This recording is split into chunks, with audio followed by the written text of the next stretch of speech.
Chapter 4 Heretic and Filibuster. Ibarra stood undecided for a moment. The night breeze, which during those months blows cool enough in Manila, seemed to drive from his forehead the light cloud that had darkened it.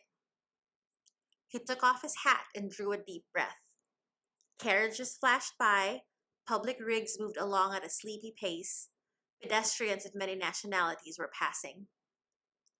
He walked along at that irregular pace which indicates thoughtful abstraction or freedom from care, directing his steps toward Binondo Plaza and looking about him as if to recall the place.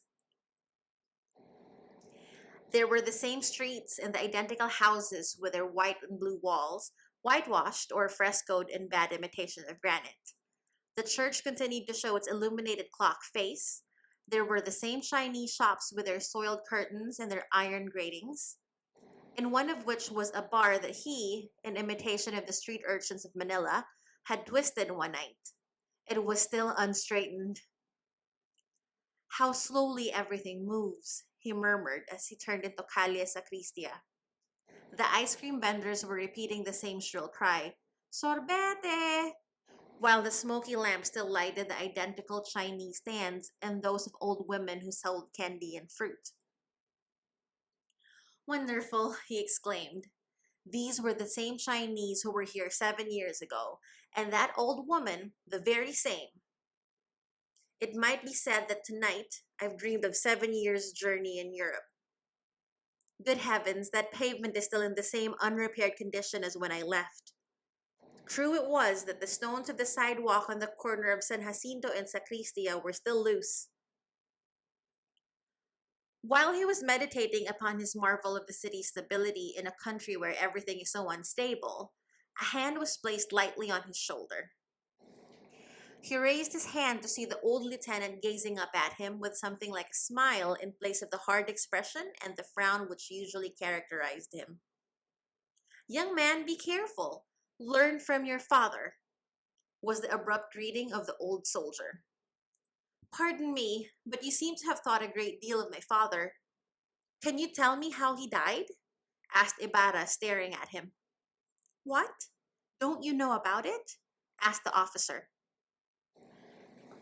I asked Don Santiago about it, but he wouldn't promise to tell me until tomorrow. Perhaps you know? I should say I do, as does everybody else. He died in prison. The young man stepped backward a pace and gazed searchingly at the lieutenant.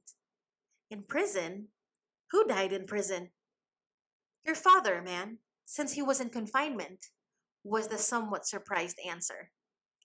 My father? In prison? Confined in a prison? What are you talking about? Do you know who my father was? Are you? Demanded the young man, seizing the officer's arm. I rather think I'm not mistaken. He was Don Rafael Ibarra. Yes, Don Rafael Ibarra, echoed the youth weakly.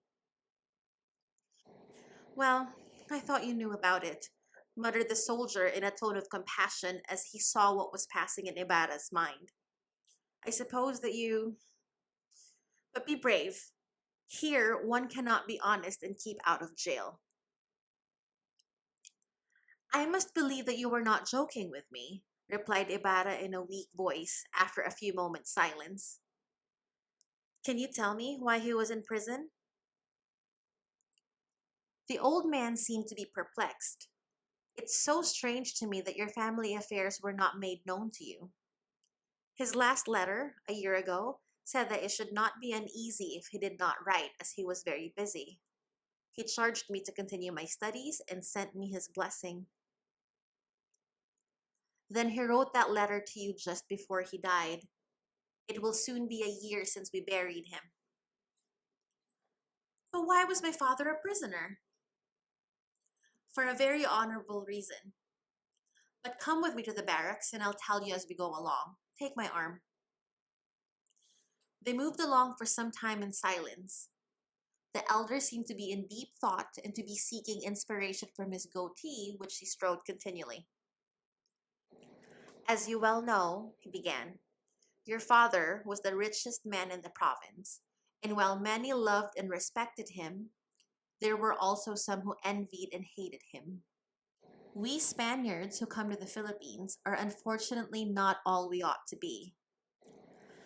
I say this as much on account of one of your ancestors and on account of your father's enemies. The continual changes, the corruption in the higher circles, the favoritism, the low cost, and the shortness of the journey are to blame for it all.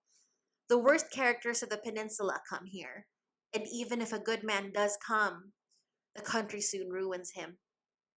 So it was your father had a number of enemies among the curates and other Spaniards. He hesitated for a while. Some months after your departure, the troubles with Padre Damaso began, but I am unable to explain the real cause of them. Fray Damaso accused him of not coming to confession, although he had not done so formerly, and they had nevertheless been good friends, as you may still remember. Moreover, Don Rafael was a very upright man, more so than many of those who regularly attend confession, and than the confessors themselves. He had framed for himself a rigid morality, and even said to me when we talked of these troubles, Senor Guevara, do you believe that God will pardon any crime, a murder for instance, solely by a man's telling it to a priest?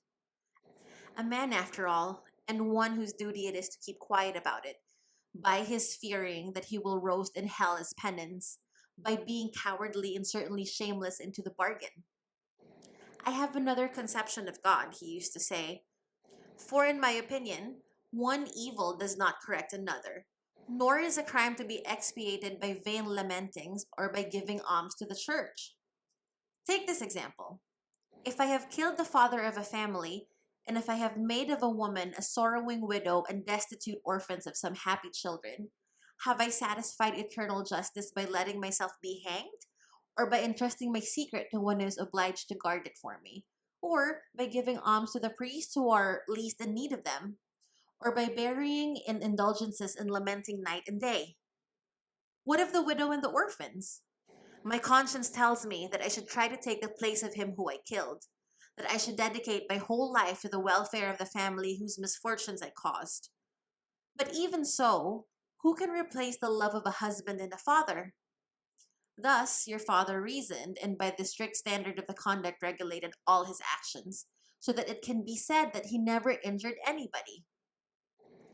On the contrary, he endeavored by his good deeds to wipe out some injustices which he said your ancestors had committed. But to get back to his troubles with the curate, these took on a serious aspect. Padre Damaso denounced him from the pulpit, in that he did not expressly name him as a miracle, since anything might have been expected of such a character.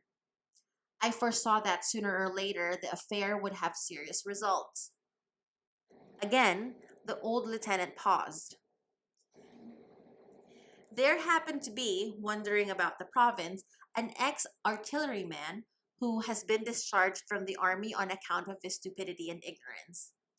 As the man had to live, and he was not permitted to engage in manual labor, which could injure our prestige, he somehow or other obtained a position as collector of tax on vehicles. The poor devil had no education at all, a fact which most natives soon became aware, as it was a marvel for them to see a Spaniard who did not know how to read and write. Everyone ridiculed him, and the payment of the tax was the occasion of broad smiles. He knew that he was an object of ridicule, and this tended to sour his disposition even more, roughly and bad as it formerly had been.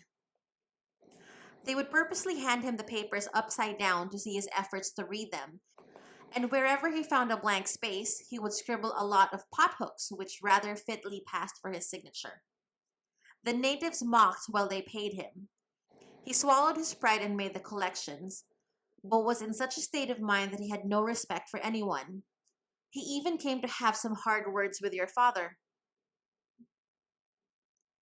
One day, it happened that he was in the shop turning a document over and over in an effort to get it straight, when a schoolboy began to make signs to his companions and to point laughingly at the collector with his finger. The fellow heard the laughter and saw the joke reflected in the solemn faces of the bystanders. He lost his patience and, turning quickly, started to chase the boys, who ran away shouting, Ba be bi bo bu. Blind with rage and unable to catch them, he threw his cane and struck one of the boys in the head, knocking him down. He ran up and began to kick the fallen boy, and none of those who had been laughing had the courage to interfere. Unfortunately, your father happened to come along just at that time. He ran forward indignantly, caught the collector by the arm, and reprimanded him severely. The artilleryman, who was no doubt beside himself with rage, raised his hand, but your father was too quick for him, and with the strength of a descendant of Basque. Some say he struck him, others say he merely pushed him. But at any rate, the man staggered and fell a little way off, striking his head against the stone. Don Rafael quietly picked the wounded boy up and carried him to the town hall. The artilleryman bled freely from the mouth and died a few moments later without recovering consciousness. As was to be expected, the authorities intervened and arrested your father. All his hidden enemies at once rose up, and false accusations came from all sides. He was accused of being a heretic and a filibuster.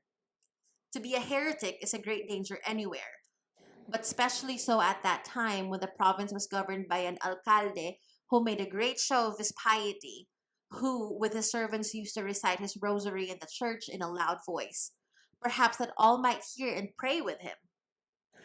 But to be a filibuster is worse than to be a heretic, and to kill 3 or 4 tax collectors who know how to read and write and attend to business. Everyone abandoned him, and his books and papers were seized. He was accused of subscribing to El Correo del Ultimar and to newspapers from Madrid, of having sent you to Germany, of having his possessions, letters, and photograph of a priest who had been legally executed, and I don't know what not. Everything served as an accusation, even the fact that he, a descendant of Peninsulares, wore a camisa. Had it been anyone but your father, it is likely he would soon have been set free, as there was a physician who ascribed the death of the unfortunate collector to a hemorrhage. But his wealth, his confidence in the law, and his hatred of everything that was not legal and just wrought his undoing. In spite of my repugnance to asking for mercy from anyone, I applied personally to the Captain General, the predecessor of our present one, and urged upon him that there could not be anything of the filibuster about a man who took up with all Spaniards, even the poor immigrants, and gave them food and shelter, and in whose veins yet flowed the generous blood of Spain. It was in vain that I pledged my life and swore by my poverty and my military honor. I succeeded only in being coldly listened to and roughly sent away with the epithet of chiflado. The old man paused to take a deep breath, and after noticing the silence of his companion, who was listening with averted face, continued, "At your father's request, I prepared the defense in the case. I went first to the celebrated Filipino lawyer, young A, for he refused to take the case. I should lose it, he told me, and my defending him would furnish the motive for another charge against him and perhaps one against me. Go to Senor M, who is a forceful and fluent speaker and a peninsular of great influence." I did so, and the noted lawyer took charge of the case and conducted it with mastery and brilliance. But your father's enemies were numerous, and some of them hidden and unknown.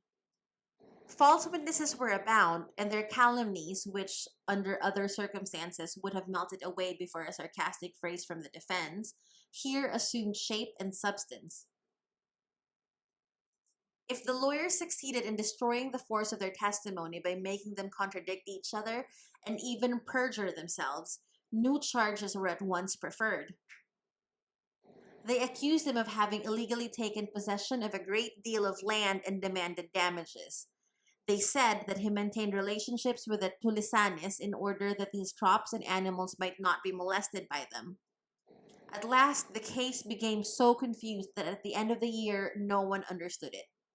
The alcalde had to leave, and there came in his place one who had the reputation of being honest, but unfortunately, he stayed only a few months, and his successor was too fond of good horses.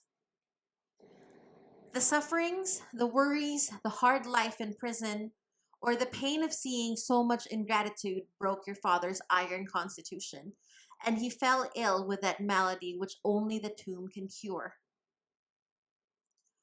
When the case was almost finished and he was about to be acquitted of the charge of being an enemy of the fatherland and of being the murderer of the tax collector, he died in prison with no one at his side.